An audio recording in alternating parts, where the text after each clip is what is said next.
neural skin testing. What is the role there for that? We know that obviously there's clinical things that we do as a precursor, but where do you see that as a niche or versus overutilization?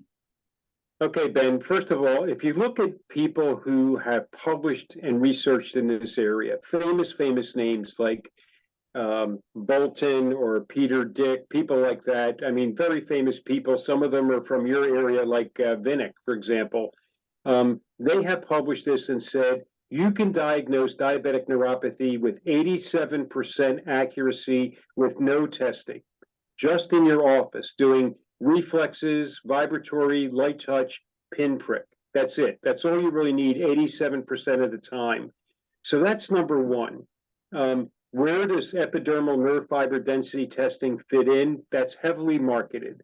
And the rationale is most diabetic neuropathy starts as small fiber neuropathy, and small fiber neuropathy is not detected by standard nerve conduction studies. So that's large fiber.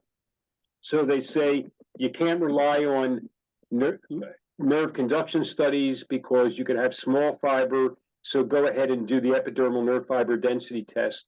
Well, that's not consistent with what's published by the major leaders in neuropathy. And number two is it's not consistent with the policies of most insurance carriers. And they say, where does epidermal nerve fiber density testing fit in?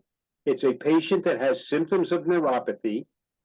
They have a disease with which neuropathy is known to be associated, and they have negative electrodiagnostic studies, but you still feel there may be neuropathy. So you go ahead and you get an epidermal nerve fiber density test.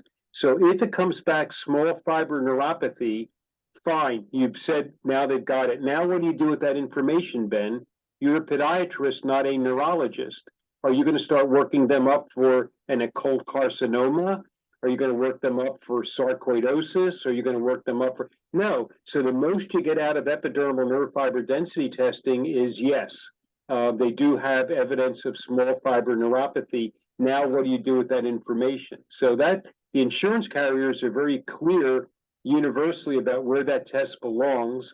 Our experts that we rely on who are neurologists and endocrinologists tell us here is where that test belongs, but the people that push it are companies that market the test because it pays extremely well.